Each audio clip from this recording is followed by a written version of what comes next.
proposta de mudança da Senatran. A Secretaria Nacional de Trânsito quer tirar a obrigatoriedade da autoescola.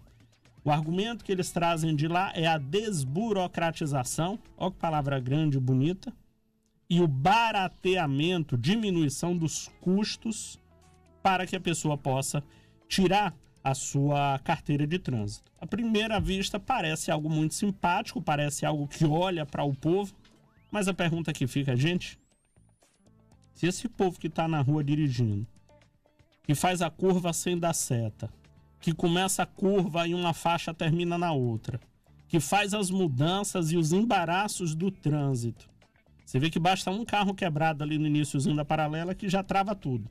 E olha que eu tô falando de uma pista de 5 vias. Você pega uma obra da prefeitura que está sendo feita ali na altura da nova rodoviária, novos viadutos sendo criados, e aí basta um carro, basta um caminhão que está fazendo, e aí é serviço, não tem como evitar, e trava o trânsito todo. Agora eu pergunto se esse povo não precisar mais estudar. Pensa se esse povo não precisar mais ter atenção no trânsito. Se não tiver que cumprir o mínimo de formalidade. Isso eu estou falando que ainda tem autoescola para pessoas habilitadas. Tem pessoas que têm traumas psicológicos na direção. Gente, é tanta coisa que envolve todo mundo aqui, seja no volante, seja no carona, pega trânsito e convive com os problemas que o trânsito tem. E aí, para a gente poder entender o que é que está acontecendo, para a gente poder compreender a extensão e o quanto isso de fato te atinge, a gente vai bater um papo hoje com o Wellington Oliveira, ele que é presidente da Sindialto, que é o sindicato das autoescolas aqui do estado da Bahia, que me parece também tem um órgão federal, né, Wellington? Já te dou boa tarde aqui, meu amigo. Pergunto se eu falei alguma impropriedade, se o que eu falei é realmente o que se vê na prática aí, na cultura do trânsito. Já deixando um grande boa tarde para você e um prazer ter o senhor aqui com a gente no estúdio.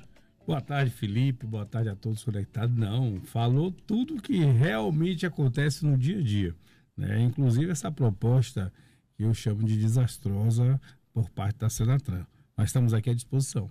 Quem teve devia perder ponto na carteira, né? Às vezes pensando assim, porque a gente pensa. Agora me diz, vamos trazer aqui para o público ouvinte entender o que é que de fato está sendo proposto e se assiste a alguma razão nesse argumento de diminuir burocracia e tornar mais barata. A mim, tenho minhas impressões, mas eu queria poder te ouvir sobre isso. Felipe, veja o seguinte, o setor de autoescola, o Centro de Formação de Condutores, na década de 90 veio instituído em 97 o CTB, que é o Código de Trânsito Brasileiro. Em 98, janeiro especificamente, ele passa, na verdade, a ser cumprido uma carga horária mínima para a formação. Claro, na década de 90 nós tínhamos um número de população, um número de veículos. Hoje nós estamos em 25 veículos mais modernos, uma população quase dobrou. E aí uma surpresa muito grande do setor, dia 29 de julho, o ministro Renan Filho, que é o ministro do Transporte, vai às redes sociais e anuncia o fim da obrigatoriedade da formação. Isso é o 29 de julho agora? 29 de julho agora de 25. Né? E daí para cá, só veio essa demanda sem ouvir o setor, sem ouvir as entidades representativas, sem ouvir estudiosos, né, que se debruçaram lá atrás para construir um trânsito mais seguro. Para a gente fica assim, a gente que vive o trânsito no dia a dia, a segurança no trânsito. Você abrir mão da educação é algo assim extremamente nocivo. Como você mesmo colocou aí, aparentemente vem assim para o cidadão como se fosse algo muito bom. Vamos baratear, se fala até em 80% de redução do valor cobrado hoje. E aí eu quero fazer uma observação que as autoescolas não são elas que fazem a resolução, hoje a 789, que cria regras para as autoescolas e a formação de condutores, e as portarias estaduais que vêm por parte dos DETRANs que executam a resolução. Então, quando se fala de burocrático, de demorado, de caro, tem que perguntar caro por quem, né? Ao longo dos anos foi imposto ao cidadão, porque quando a autoescola recebe um regramento e ela tem que cumprir, isso é repassado para o cidadão. Quem lembra aí da... Que é compulsório até, né? Não tem opção, é obrigatório. Totalmente. A gente lembra aí da obrigação da aula noturna. Do dia para a noite se trouxe aula noturna e aí todo mundo era obrigado, que tivesse no processo de habilitação, fazer aula noturna. Ah, mas tinha alguma coisa por trás dessa proposta. O que foi que veio logo depois? O simulador de direção. Criou-se um problema, né, que é a aula noturna, a insegurança para os profissionais, né, para as autoescolas, ficavam abertas aí até 10, 11 horas da noite, e depois veio com uma solução o simulador de direção. Trouxe o quê? Um custo maior, uma burocracia maior para o cidadão que está no processo de habilitação. Eu me lembro que esse simulador é algo relativamente recente, de uns 5 anos para cá, que se tornou obrigatório. Então isso significa dizer que para o setor, que por sua vez recebe esses pagamentos, e ao receber, repassa na forma de salário, na forma de uma cadeia produtiva que se faz para a formação de condutores, e um detalhe que a gente traz de novo aqui, eu faço questão de repetir, a sensação de formação de condutores, seria o CFC, o Centro de Formação de Condutores. Isso, justamente. Tem alguns, inclusive, que enxergaram nichos específicos a propósito de carteira para elas, ou carteira para habilitados, o que significa dizer que há muita gente que traz consigo uma insegurança e que, por sua vez, vai refletir no trânsito, no engarrafamento, nos acidentes, na colisão, no abalroamento. Muita gente, às vezes, até se bate para falar essa palavra. Mas o que me pega é que cobraram das autoescolas um investimento há cerca de 5 anos. Vocês têm que fazer isso tendo um tempo de payback para receber esse dinheiro, o retorno desse investimento, e corre o risco de agora nem mesmo ter o alunado, ou o corpo, né, de mercado garantido para que pudesse justificar todo esse investimento. Como é que o sindicato, me parece que é uma federação também dos sindicatos, como é que vocês enxergam isso? É muito preocupante, né? Primeiro, a educação e formação no trânsito. A gente está abrindo mão de formar. Nós temos um pouco mais de 28 anos, né? O CTB entra em vigor e em cumprimento a partir de 98, um pouco mais de 28, e o setor tem 2 anos e meio tentando dialogar com a Senatran, trazer proposta de modernização. Vamos imaginar que hoje um aluno que está no processo de habilitação, ele não pode fazer aula nem fazer exame no veículo automático. 70% dos veículos produzidos no Brasil já saem automático.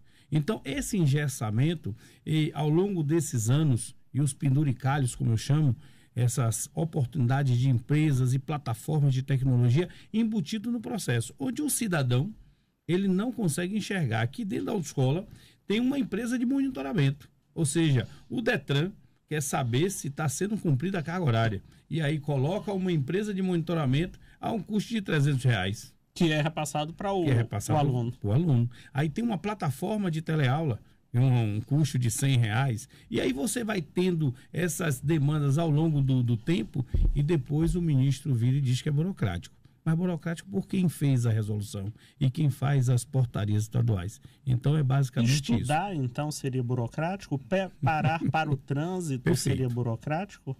Colocar pessoas, porque, note, existe inclusive já a legislação considerando o veículo como uma arma para o cometimento de alguns crimes, dentre os quais eu vou dizer aqui vocês beber e dirigir. Até Perfeito. Me pergunto por que os testes toxicológicos não pegam outras substâncias que porventura possam ter os efeitos alucinógenos. Eu não quero dizer só de dentro da cidade. Existe, lamentavelmente, uma cobrança muito grande para caminhoneiros também, Sim. que cumpram cargas e jornadas de trabalho excessivas. Às vezes ele se vê tentado a para cumprir, para receber o dinheiro, levar o pão para casa, se submeter a determinadas condições que não são as ideais de trabalho. Motorista por aplicativo que, para bater metas das plataformas, acabam pegando 12 horas de trabalho, 14 horas de trabalho, ou seja, se colocando em excesso em risco, e a toda a comunidade. E ainda assim, tirando essa obrigatoriedade, porque, me ajude se o raciocínio estiver errado, o Wellington, presidente aqui da Sindalto Bahia, Sindicato das Autoescolas. Existe um grande risco de, na verdade, você estar botando no trânsito pessoas que não teriam a menor condição de estar dirigindo. Perfeito, perfeito. A sua linha de raciocínio é justamente o que o parecer técnico. Hoje está no ar aí uma consulta pública, ou seja, a Senatran solta uma consulta pública para que a população possa opinar. Olhe como é um contrassenso, né? A gente fala sobre formação e educação e a gente diz que é burocrático, que é demorado, é excludente, né, a gente tira e traz uma figura de um instrutor autônomo, por exemplo, onde a gente vem lutando e o próprio governo fala sobre a questão da uberização e daquele profissional que tem que rodar por 8, 12 horas. Né? Ele precisa para bater metas, porque os algoritmos, as plataformas, ele, de uma certa forma, monitora o tempo todo. E aí, quando a Senatran traz a figura de um instrutor autônomo para substituir um profissional formado, que é o instrutor de trânsito, ele tem uma formação. Ele precisa ter uma formação e atualização constante. E aí você diz para ele que tem toda uma segurança, né? Ele é CLT, ele tem... E como tem que ser? A proteção da lei, você busca colocar ele, empurrar ele para informalidade. E aí você, dentro dessa consulta pública, Felipe, você me falou uma coisa que me chamou muita atenção, que é um questionamento nosso à Senatran. Inclusive, na semana passada, eu estava em uma reunião com o Adroaldo Catão e a gente fala sobre como é que o cidadão vai saber que esse veículo, ele está na rua e está treinando, aquele do lado que passou ali, ele está treinando alguém para o processo de primeira habilitação. Se ele está ferindo, ele disse que não precisa de pedal duplo de comando, né, que é o freio e embreagem do lado do profissional, não precisa ter uma formação de instrutor, não precisa nem ter a faixa para poder Isso seria, identificar. inclusive, itens de segurança para identificação, para qualquer Justamente. manobra errada de um treinando, tá ali o pedal. Para quem não conhece, gente, o carro de autoescola, junto com todo o maquinário e preparo do veículo, que por si só tem um investimento, do lado ali do carona em que o instrutor fica, tem um pedal de freio para ele também, né?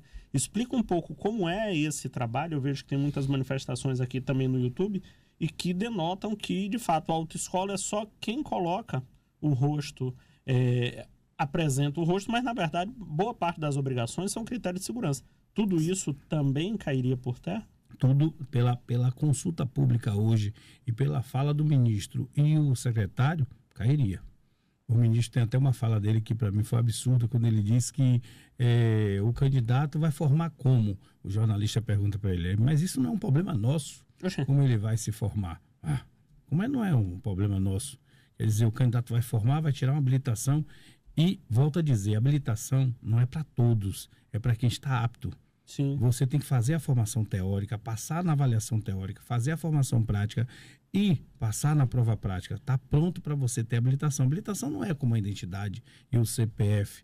Você tem que estar, é como a RAIS, é como um brevet de avião, você tem que se preparar para daí você conseguir ter a CNH. Habilitação para exercício profissional, no caso... É a remunerada. Não, mas eu me refiro de outras profissões. Por exemplo, o advogado precisa fazer o exame da ordem, que é um teste social que protege a sociedade de um profissional que não domine o direito e também protege o profissional de não estar ali fazendo, porque às vezes ele não faz nome próprio. O advogado não faz nome próprio, ele faz o nome do direito, da razão, da lesão de um cliente. No caso de autoescola, a habilitação para dirigir, isso aqui a gente está envolvendo moto, está envolvendo van, está envolvendo... caminhão, todo tipo de veículo automotor. Justamente, isso mesmo. Que é o que convive na cidade, que na hora que o problema tá, a gente já comentou aqui, basta dá problema que trava metade da cidade. Agora, desses custos todos que a pessoa tem, vamos nos ater aqui ao aspecto de baratear o custo.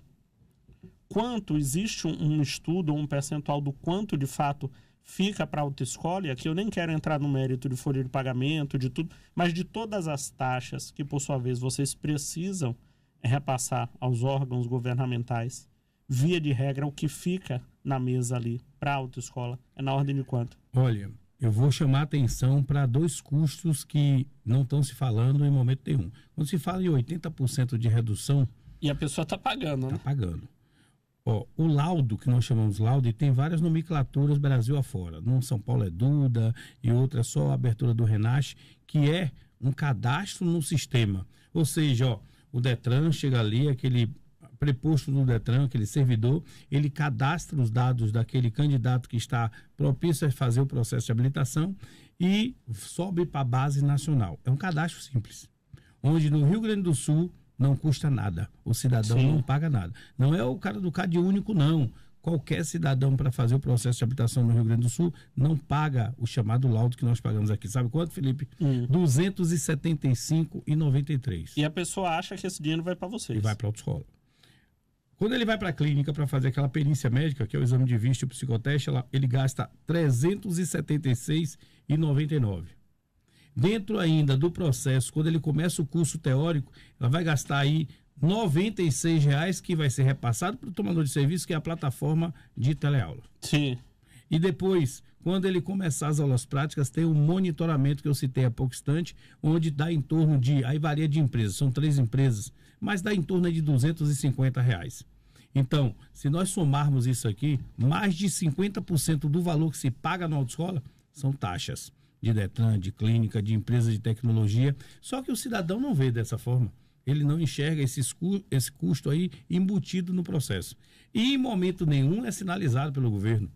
Né? Eu digo o governo na figura do ministro Renan Filho, que trouxe essa situação como caro e desnecessário, né? A formação, a gente falar em vidas. É muito complicado. É Ministério dos Transportes? Isso, justamente. Por um momento me ocorreu poder ser da cidade, mas de fato o transporte de modo geral vai ter isso. E o pensamento não seria, talvez, já que o argumento deles é desburocratizar e baratear por parte da autoescola, ou da FENALTO, não é isso? Da FENEALTO. FENEALTO, perdão, que é a Federação Nacional das Autoescolas. Existe alguma alternativa que possa ser apresentada por vocês nessa audiência pública? Nós tivemos um lançamento da Frente Parlamentar em Brasília, em defesa da educação para o trânsito. Nós tivemos uma audiência pública na CVT, onde o secretário foi convocado, né, para fazer, onde o mesmo disse que não tem um projeto ainda, tem só a fala, né, dessa construção. Que já tem repercussão, já uma repercussão gigante, dividiu o país aí de quem é contra. E o alunado, claro, a sociedade, como ela não sabe desses custos ocultos, não são passados, ela aponta sempre a autoescola como o vilão da história, e foi como se desenhou. E burocrático, demorado realmente, todo um processo. E depois nós tivemos uma comissão geral. Todos esses passos políticos, juntos com os parlamentares, foi justamente para sensibilizar tanto o ministro quanto o secretário, para ele rever a fala. O que é que o setor levou? O setor levou há muito tempo, há 2 anos e meio tentando, para desburocratizar. O que é desburocratizar? É você desonerar o processo de habilitação, você tirar essas empresas de dentro do processo de habilitação, você repensar a carga horária teórica, a formação teórica, a modalidade que é usada, como está se dizendo aí, que agora vai ser o EAD, a ciclo, né? Onde o cidadão baixa um aplicativo e estuda, sem interagir com o instrutor de trânsito, o instrutor teórico, como nós chamamos. E rever até a carga horária. Vamos rever a situação da carga horária. Eu acredito que isso tudo possa desburocratizar e, inclusive, baratear. Esse é um setor que não tem incentivo nenhum. Isenção de PVA, de IPI, nenhum tipo de financiamento. E o cidadão, ele é sempre penalizado. Vira e mexe, quando você está aí em ano eleitoral ou muito próximo de ano eleitoral, surge uma demanda de discussão para o trânsito. E dá, assim, um holofote muito grande. Mas a gente está discutindo aqui de vida, de formação. Sim. Como é que você vai... Imagine, eu vou fazer direito, sou bacharel em direito, mas vou advogar sem precisar fazer o exame da ordem. É basicamente... dirigir sem ter habilitação. Sem você ter uma formação. Ou alguém que lhe certifique, e para isso as autoescolas teriam se preparado nesse sentido.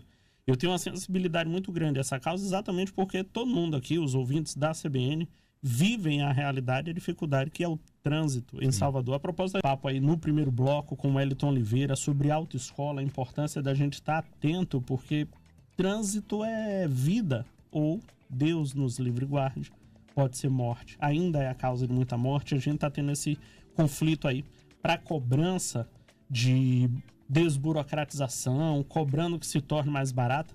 E eu penso aí ao final de que não é tirando as aulas você vai tomar isso mais barato, até porque o barato pode sair caro. Se ao final você tiver pessoas que não têm uma habilitação dirigindo, o risco é muito maior. E o acidente, ou como diriam os mais antigos, aí você que escuta os conselhos do seu tio, da sua avó, de pessoas mais antigas, nesse caso daí ainda tem aquela coisa de que prevenir é melhor do que remediar.